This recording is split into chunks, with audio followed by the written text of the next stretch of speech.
Seja muito bem-vindo para mais um Encontro com a Palavra. Esse programa é parte de um curso de estudos de todos os livros da Bíblia, dividido num total de 360 aulas. Já chegamos aos Evangelhos no Novo Testamento, e mais especificamente no Evangelho de João. O quarto capítulo desse livro registra o diálogo de Jesus com uma mulher samaritana junto a um poço em Samaria. Nesse capítulo, João apresenta a mesma mensagem que apresentou no primeiro capítulo do seu Evangelho. Nos primeiros 18 versículos do primeiro capítulo, João contou que Jesus veio e, quando isso aconteceu, os que responderam adequadamente a ele receberam um novo nascimento. João ilustrou essa verdade em 2 capítulos. No capítulo 3, com o diálogo de Jesus e o rabino Nicodemos, e no capítulo 4, com a conversa que Jesus teve com a mulher samaritana junto ao poço em Samaria. Nesses 2 casos e nos 2 diálogos, João fala sobre 2 pessoas diferentes que nasceram de novo porque responderam adequadamente a Jesus. O capítulo 4 começa com Jesus avisando que sairia de Jerusalém e iria para a Galiléia. Isso significa que ele atravessaria todo Israel, passando por Samaria. Sempre houve rivalidade entre judeus e samaritanos, e por causa disso muitos judeus ortodoxos contornavam Samaria para não passar por lá. O quarto capítulo do Evangelho de João conta que Jesus estava viajando de Jerusalém para a Galiléia. Só que ele não desviou de Samaria. Isso é importante. Jesus estava ensinando algo sobre preconceito para seus discípulos. Quando Jesus chegou à cidade samaritana, uma cidade que chamava Sicar, e onde ficava o poço de Jacó, ele deixou que os discípulos fossem comprar comida. Só que quando eles voltaram, Jesus recusou-se a comer. Na verdade, ele queria livrar-se deles para ter uma conversa particular com a mulher samaritana. Essa conversa de Jesus com a mulher samaritana tem muito a nos ensinar sobre aconselhamento. Jesus se preparou para aquela conversa. Ele deixou de lado o preconceito, ignorou seu próprio cansaço. Era meio-dia e ele estava com calor e exausto. Ele se preocupou com a sua entrevistada e quis ter certeza que estaria sozinho com ela. Isso acontece com os pastores também. Às vezes as pessoas querem conversar a sós com o pastor. Às vezes é realmente importante estarmos a sós com a pessoa. Jesus também teve discernimento. Ele falou para a mulher a mesma coisa que falou para o rabino, mas só que com outras palavras. Nesta conversa, Jesus não usou a expressão nascer de novo. Ele usou outra ilustração. Ele estava com muito calor e com sede e foi tirar água do poço. A mulher também. Ele puxou conversa com ela, pedindo-lhe água e dizendo que ela teria de voltar ao poço várias vezes para saciar a sua sede. Se você conhecesse o dom de Deus e quem lhe está pedindo água, você lhe teria pedido e ele lhe teria dado água viva. Quem beber da água que eu lhe der, nunca mais terá sede. Você gostaria de beber uma bebida que saciasse sua sede para sempre? Já pensou se a mulher fosse alcoólatra? Ela não ia gostar da sugestão de tomar uma dose e nunca mais precisar de outra, não é mesmo? Mas a mulher não entendeu o que Jesus falou e disse: "Dê-me dessa água para que eu não tenha mais sede, nem precise voltar aqui para tirar água." Nesse momento Jesus disse: "Ei, vá, chame seu marido e volte." E ela respondeu: "Eu não tenho marido." E Jesus disse: "Você falou corretamente dizendo que não tem marido. O fato é que você já teve 5 e o homem com quem agora vive não é o seu marido." Mas por que Jesus tocou nesse assunto? Vemos aqui o mesmo que aconteceu na conversa que Jesus teve com Zaqueu e com o jovem rico.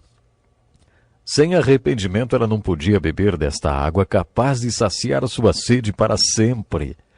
Outra técnica utilizada por Jesus é a objetividade. Ele foi direto ao ponto e tocou exatamente num assunto delicado da vida pessoal da mulher. Com isso, ele já estava mostrando que a aceitava incondicionalmente e que se preocupava com o bem-estar dela. Além de ser direto, Jesus também instruiu a mulher. Há muitas maneiras de se aconselhar alguém. Há muito tempo, quando estava na faculdade, fiz um aconselhamento cuja diretriz era não dar diretrizes. Digamos que dentro da psicologia, essa fosse a escola do porque não importava o que você iria dizer. O conselheiro sempre responde Bom, se alguém dissesse, minha esposa quebrou a perna, está me deixando doido, tenho vontade de dar um tiro nela, o conselheiro dizia, Continue falando, puxa, é mesmo. E o que mais? Quer falar mais sobre isso? O conselheiro não falava nada, só ouvia e anotava tudo. Francamente, acho esse tipo de aconselhamento que não dá nenhuma diretriz muito cruel. Mas Jesus não agiu assim. Ele tocou logo no assunto que para ela era um problema e um pecado. Ele lhe mostrou direção. A direção? A água viva. E no momento certo, ele a conduziu ao Salvador. Até que num certo momento ela disse, eu sei que o Messias, chamado Cristo, está para vir. Quando ele vier, explicará tudo para nós. Jesus disse, eu sou o Messias. É impressionante que alguns digam que Jesus nunca se declarou como Messias. Ele fez isso nessa conversa com a mulher samaritana. Eu sou o Messias. Eu que estou falando com você. O que você pede para Deus quando conversa com Ele? Poucas coisas? Se você acredita que está mesmo falando com Deus, o que você pede, hein? Jesus lança para a mulher que Ele é o Salvador e que se ela soubesse, pediria a Ele a vida eterna, a salvação, a água viva. Ele a instruiu em algumas outras coisas também. Ele tocou num assunto íntimo dela. Ele falou do seu pecado e na necessidade de arrependimento. E sabe o que ela fez? O que muita gente faz quando é confrontada. Colocou logo uma barreira teológica entre eles. Ela disse, nossos antepassados adoraram neste monte, mas vocês judeus dizem que Jerusalém é o lugar onde se deve adorar. Foi como se ela dissesse, o que é realmente certo? Você nunca viu pessoas perguntarem assim? Quem é que está realmente certo? Os presbiterianos, os metodistas, os batistas, os assembleianos ou os católicos? Quando as pessoas enfrentam a questão do pecado, sempre fazem esse tipo de pergunta. Jesus continuou a ensiná-la além da instrução religiosa daqueles dias. Ele disse, Deus é Espírito, e é necessário que os seus adoradores o adorem em espírito e em verdade. Com isso, Jesus estava dizendo, Deus é Espírito. Ninguém consegue colocar Deus dentro de uma caixinha. Os samaritanos não prenderam Deus neste monte, nem os judeus o confinaram no templo lá em Jerusalém. Ninguém coloca Deus dentro de uma caixa. Deus é Espírito.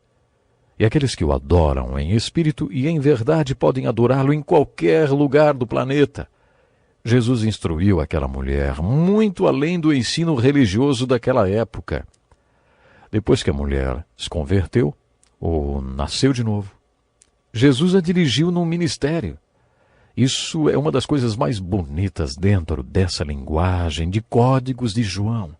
Como já desafiei, procure significados mais profundos nos escritos do apóstolo João.